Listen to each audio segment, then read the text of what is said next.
नमस्कार विद्यार्थी मित्रांनो आणि पालकांनो, बाळांनो, आजचा हा व्हिडिओ खूपच महत्त्वाचा ठरणार आहे. पण त्याआधी मला काही गोष्टी तुमच्याशी क्लिअर करायच्या आहेत. मागच्या 2 दिवसापासून मी YouTube वरती कम्प्लिटली अनअवेलेबल होतो बाळांनो. कॉल्स वरती, व्हॉट्सअप वरती मी कम्प्लिटली अनअवेलेबल होतो, कारण फॅमिली मेडिकल इमर्जन्सी आलेली होती. त्यासाठी मी कम्प्लीट 2 दिवस तिथं अवेलेबल होतो. ठीक आहे. आणि त्या कारणाने मी 2 दिवस कोणताही व्हॉट्सअप मेसेज बघितला नाही, कोणतेही कॉल्स तुमचे अटेंड केलेले नाहीये. ठीक आहे. मी आज प्रत्येक विद्यार्थ्याला कॉल बॅक किंवा जे पण मेसेजेस आले असतील त्यांना मी रिप्लाय करेल. ठीक आहे. मला थोडासा वेळ द्या. मी कुठेच गेलेलो नाही बाळांनो. ज्या विद्यार्थ्यांनी काउन्सिलिंग मध्ये रजिस्टर केलंय, आज प्रोव्हिजनल मेरिट लिस्ट आल्यानंतर ठीक आहे, त्यांना एक फॉर्म सर्क्युलेट होईल. त्याच्यामध्ये त्यांना त्यांच्या डिटेल्स टाकायचे असतील. ठीक आहे. त्यानंतर काउन्सिलर त्यांना विचारतील कॅटेगरी, कोणत्या सिटीमध्ये जायचं, कोणत्या ब्रांचमध्ये जायचं. त्यानुसार तुमची उद्यापासून लिस्ट मेकिंग सुरू होऊन जाईल बाळांनो. ठीक आहे. प्रोव्हिजनल मेरिट लिस्ट आल्यानंतरच आम्ही तुमची लिस्ट मेकिंग सुरू करणार आहोत. ठीक आहे. 2 ते 4 दिवसात तुम्हाला तुमची लिस्ट मिळून जाईल. ठीक आहे. 27 तारखेपर्यंत प्रत्येक विद्यार्थ्याला त्याची लिस्ट मिळून जाईल, जेणेकरून तो 28-29 तारखेला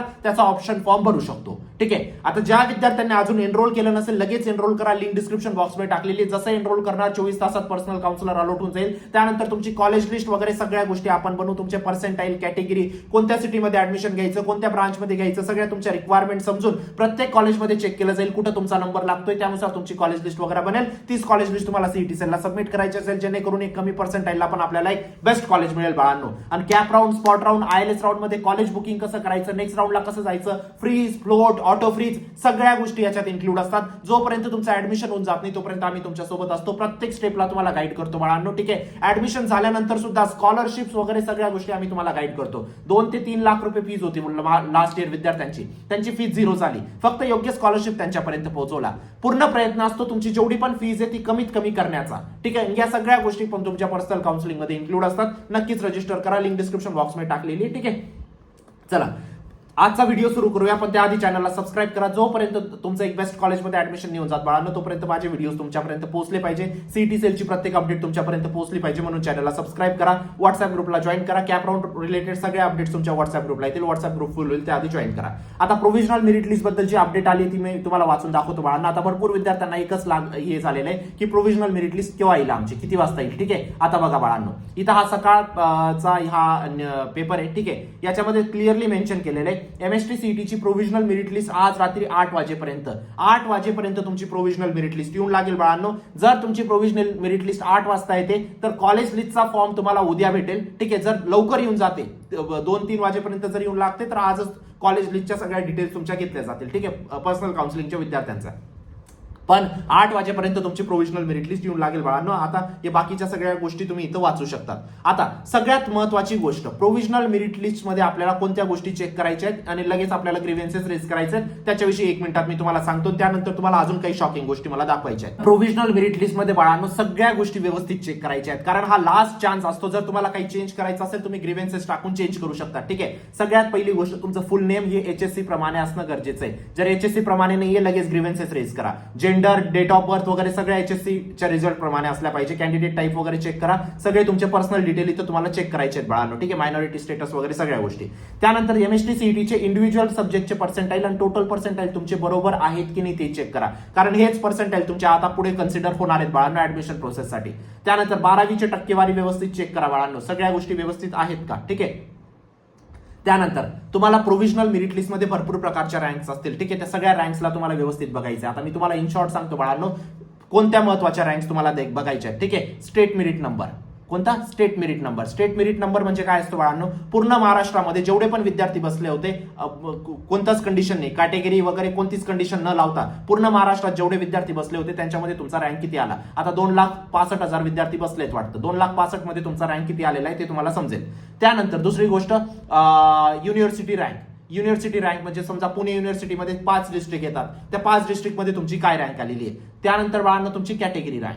कॅटेगरी म्हणजे समजा या 2.5 लाख विद्यार्थ्यांमध्ये 50,000 विद्यार्थी ओबीसीचे होते आणि तुम्ही ओबीसी मध्ये आहेत, तर ओबीसी मध्ये तुमची किती रँक आली हे कशाला तुम्हाला समजेल, कॅटेगरी रँक मध्ये.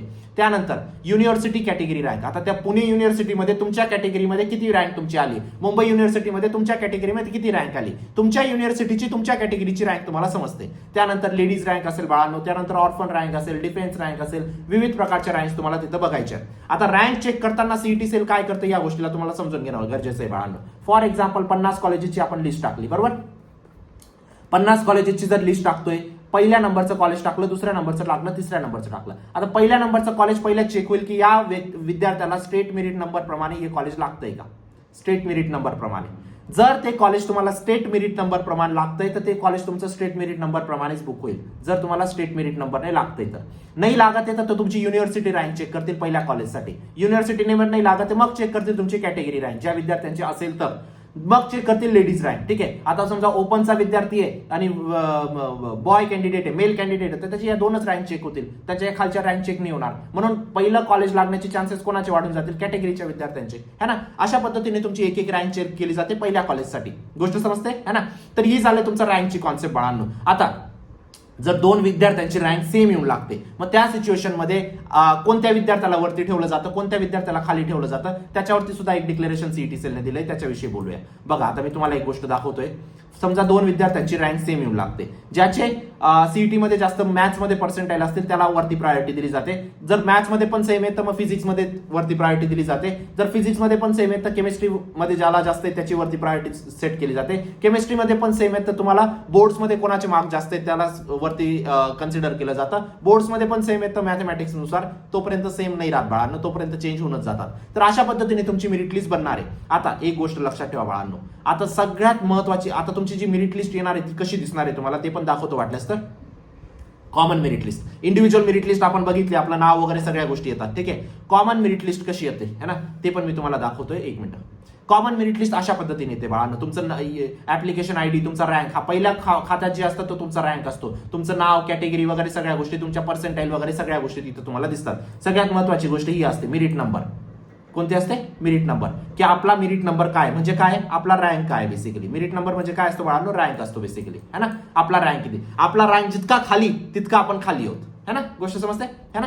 चला आता मेरिट लिस्ट 8 वाजता येणार आहे बाळांनो. चेक कशी करायची, तुम्हाला लॉग इन आयडी पासवर्ड टाकायचे, त्यानुसार तुम्हाला चेक करायची. आता अप्रॉक्स हे रँक्स मी काही घेऊन आलोय बाळांनो तुमच्यासाठी. हे रँक्स तुमचे या वर्षी एक्सपेक्टेड आहेत. ठीक आहे. 99 पर्सेंटाईल साठी, 99 ते 100 पर्सेंटाईल मध्ये तुमचं 1 ते 2700 रँक येऊ शकते बाळांनो. आणि सीओईपी मध्ये इंटेक कितीच आहे माहिती, 800 विद्यार्थ्यांचा. म्हणजे जर तुमचे 99 जरी झाले तरी सीओईपी मध्ये तुम्हाला ऍडमिशन भेटत नाही, है ना. या गोष्टीचं सांगण्याचं तात्पर्य आहे. चला या सगळ्या रँक तुम्ही इथं बघू शकतात बाळांनो. ठीक आहे. आता ऑप्शन फॉर्म सगळ्यात महत्वाची गोष्ट. याच्यानंतरची जी स्टेप आहे बाळांनो, ग्रीव्हन्सेस फायनल मेरिट लिस्ट, त्यानंतर तुम्हाला ऑप्शन फॉर्म टाकायचा आहे. तो सगळ्यात व्यवस्थित असणं गरजेचं आहे. ठीक आहे. तुमच्या पर्सेंटाईल नुसार सगळ्या गोष्टी तुम्हाला बघायच्या. जर तुमचे 50 पर्सेंटाईल आहे तर तुमचा ऑप्शन फॉर्म कितीचा बनला गेला पाहिजे, 60 पर्सेंटाईल तर तुमचा 40 पर्सेंटाईलचा बाळांनो. प्लस मायनस 10 करून तुम्हाला चालायचंय, त्यानुसार तुमचा ऑप्शन फॉर्म बनवायचा आहे. ही तुमची बेस्ट कॉलेज लिस्ट असते. असं नाही की जर तुमचे 70 पर्सेंटाईल आहे तर तुम्ही कॉलेज लिस्ट मध्ये टाकताय COEP, VJTI, Walchand, PICT, VIT, केजीएसयूमॅट, distant, टाडोमल, एसपीआयटी, कोणतंच कॉलेज भेटणार नाही. जे 70 नुसार भेटणार होतं 80 ते 60 पर्सेंटाईलच्या मधलं, ते पण तुम्हाला भेटणार नाही राऊंड 2 ला, कारण राऊंड 2 ला तुमचं राऊंड कॉलेज बुक होऊन जातील. आणि या चुकीमुळे राऊंड 1 ला 45 ते 50% विद्यार्थ्यांना ऍडमिशन नाही भेटत. का, टॉप कॉलेजेस टाकून ठेवतात. जरी 40 पर्सेंटाईल आहे, जरी 80 पर्सेंटाईल आहे, तरी सीओईपी, व्हीजीटीआय टाकून ठेवतात.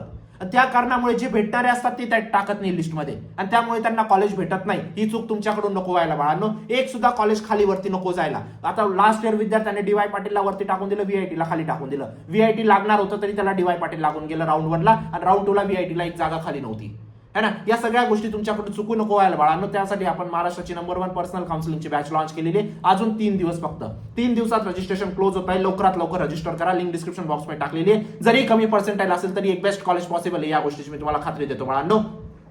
एक पर्सनल काउन्सिलर तुमच्या सोबत असतील ऑल टाइम. कधी काही डाऊट आला तुम्ही त्यांना कॉल करा, मेसेज करा, ऑल टाइम तुमच्या सोबत असतील. त्यानंतर तुमची कॉलेज लिस्ट वगैरे सगळ्या गोष्टी आपण बनवतो बाळांनो. तुमचे पर्सेंटाईल, कॅटेगरी, कोणत्या सिटीमध्ये ऍडमिशन घ्यायचं, कोणत्या ब्रांचमध्ये घ्यायचं, सगळ्या तुमच्या रिक्वायरमेंट समजून प्रत्येक कॉलेजमध्ये चेक केलं जाईल कुठे तुमचा नंबर लागतोय. त्यानुसार तुमची कॉलेज लिस्ट बनेल. तीच कॉलेज लिस्ट तुम्हाला सीईटी सेलला सबमिट करायची असेल, जेणेकरून एक कमी पर्सेंटाईल आपण आपल्याला एक चांगलं कॉलेज मिळण्याचे चान्सेस वाढून जातील. जरी कमी पर्सेंटाईल असेल चांगलं कॉलेज मिळेल बाळांनो. वाटल्यास कुठूनही काउन्सिलिंग करून घ्या, पण काउन्सिलिंग करून घ्या. काउन्सिलिंग गरजेची आहे. यानंतरची जर्नी खूप टफ असणार आहे बाळांनो. तुम्हाला ब्रांच कोड, कॉलेज कोड या सगळ्या गोष्टी नाही माहित राहत. ज्याला माहिती असतात त्याच्याकडून करून घ्या. कुठूनही करा पण करा, है ना. जर तुम्हाला आपल्याकडून करायचं असेल नक्कीच तुम्ही रजिस्टर करा. Document verification, option form, CAP round 1 2 3 freeze, float spot, institute management, scholarship fees, सगळ्या गोष्टी आपण कव्हर करतो. स्कॉलरशिप सुद्धा बाळांनो. ठीक आहे. ऍडमिशन झाल्यानंतर सुद्धा एक पर्सनल काउन्सिलर नेहमी तुमच्या सोबत असतो. कधी कॉल करा, मेसेज करा. असं नाही की फक्त मेसेज करा, असं नाही की फक्त कॉल करा. Any all facilities are available, है ना. जरी हाय पर्सेंटाईल असतील, जरी लो पर्सेंटाईल असतील, एक बेस्ट कॉलेज तुम्हाला बेस्ट कॉलेज लिस्ट तुम्हाला बेस्ट कॉलेजपर्यंत पोहोचवेल या गोष्टीची मी तुम्हाला खात्री देतो. नक्कीच एनरोल करा बाळांनो. तुमच्या आयुष्याचा प्रश्न आहे, इथं चूक नका करू. इथं एक चूक खूप माफ पडेल तुम्हाला, या गोष्टीची मी तुम्हाला खात्री देतो, है ना. ज्या व्यक्तीला माहिती आहे त्या व्यक्तीकडून गोष्टी करून घ्या, एवढीच माझी रिक्वेस्ट आहे. ठीक आहे, काही अडचण असेल तुम्ही या नंबरला व्हॉट्सअप करा. 18,000 पेक्षा जास्त विद्यार्थ्यांना आतापर्यंत पर्सनल काउन्सिलिंग प्रोव्हाइड केली आहे बाळांनो. मागच्या 8 वर्षाचा एक्सपिरियन्स आहे. नक्कीच तुम्ही विश्वास ठेवू शकतात. पूर्ण टीम तुमच्यासोबत असते. कुठेही तुम्ही फसतात ना, पूर्ण टीम तुमच्यासोबत उभी होऊन जाते बाळांनो. जोपर्यंत तुम्हाला चांगला कॉलेज भेटत नाही तोपर्यंत. व्हॉट्सअप ग्रुपला जॉईन करा, चॅनलला सबस्क्राईब करा. भेटूया नंतरच्या व्हिडिओमध्ये. तोपर्यंत बाय, टेक केअर, थँक्यू.